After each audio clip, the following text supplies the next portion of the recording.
Yeah. So you had a label change. Obviously, AFM, went through, kind of a buyout, as we want to say, and Yeah. pretty much all of those bands have left, and now you're with a label called Perception, which is new. It's part of Raining Phoenix Music. Maybe talk a bit about the move going to the new record label.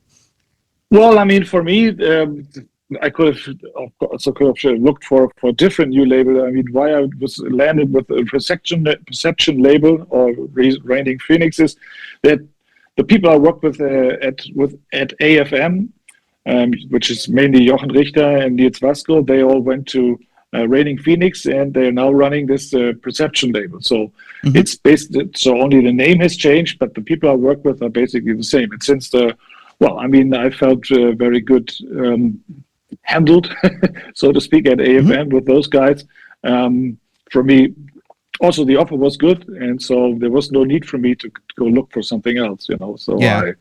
I'm good. So we continue working like we did the past, ever since the landing. And I also know the guys from the Dockyard times, where they were selling the label. So I have a history with those people, and so it felt good and right to do it. So that's why I'm at Perception now. Yeah. So you have a new single coming out. It might be out by the time I put this interview up, but you have another single coming out as well off the album. And, maybe talk about picking that specific track. I'll let you talk about that.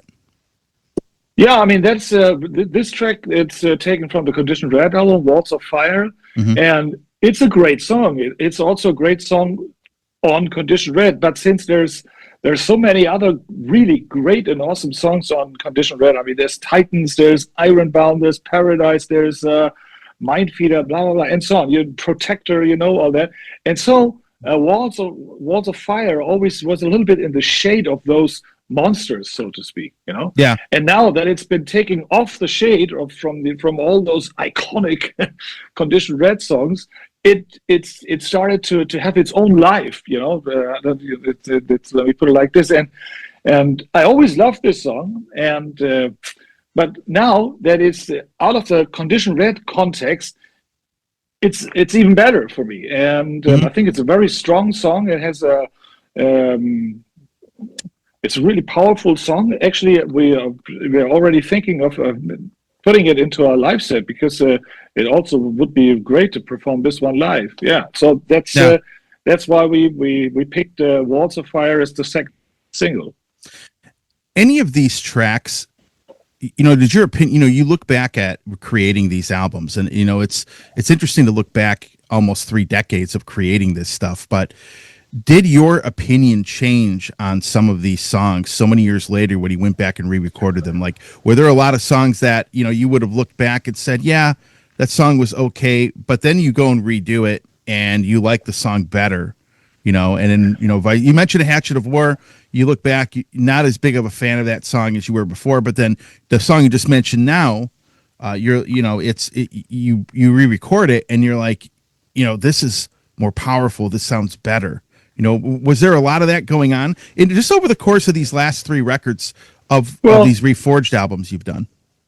Well, I mean, for me, because I'm a producer and I'm start differently. I just had a talk with people on Facebook, new versions versus old versions, and of course I can understand all the people who are saying, well, it is connected to a special time with a special feeling, and I need this special sound. And if the sound is not there, something is wrong, And so I always prefer the original version, and the new ones are nice. I listen to them every once in a while, but the old one is the real stuff, I kind of understand this, and it's okay for me, but I'm not in agreement with that. For me, it's different, because now that I have worked on the songs, I think they turn out to be even better than they were before. I mean, I Have the Word is the best example for that. Walls of Fire also is an example. And also, I mean, speaking of the EP, Contortions of War became a monster in this version. And that's. I mean, the point is that, as you just said, I mean, 30 years or even not more, but almost 30 years have passed for some songs, and hey, I mean, production has changed. I have different possibilities now. I can do things differently. I myself, I'm more experienced. My skills have become better and better over the years, hopefully. and so all this pays back, and all this makes those reforged ones, especially on this last one, because I think on this last one, we just talked about this new SSL stuff, and the word in the production field has turned once again, and I think you already hear also that on the new album compared to number 1 and number 2. Sure. Well, here's how I look at it. I go back to the first record. I mean, that's when I discovered the band, and I'll be honest, the 3 records, the songs from the 3 albums that Condition Red, Battering Ram, and Dark Assault, I'll be honest with you, I like the new versions of the songs better. And even the interlude EP tracks too, because I was really attached to those tracks, because I remember when that came out. For those that don't know what it is, the interlude EP had 5 studio tracks, and you had live songs, some live tracks on it at the time. But I always, the multimedia part. You did, yes, that's right. The enhanced CD, multimedia part, groundbreaking. Yeah, that was the enhanced CD. Nobody understood that. No, you put it in, and you got this little low resolution multimedia. A lot of bands did that back then too, but it was one of those things where I was really attached to those songs. I always thought the first 2 records, I always thought that they stood on their own, and the new versions are kind of cool. But I think when you get to Condition Red, and you get to Battering Ram, and you get to Dark Assault, I think these songs, going back and listening to the early versions of the regular versions of those albums, it's not hard for me to do that, because yeah, whereas Condition Red and Battering Ram are also really, they are good sounding records. There's nothing wrong with them. So there would be, for those records, there would have been no need to be re-recorded. Yeah, but the only record that really needed a fix-up was the Dark Assault one. But those 3, but I'll tell you what, the 3 albums, the songs you took from them, I actually like those versions better.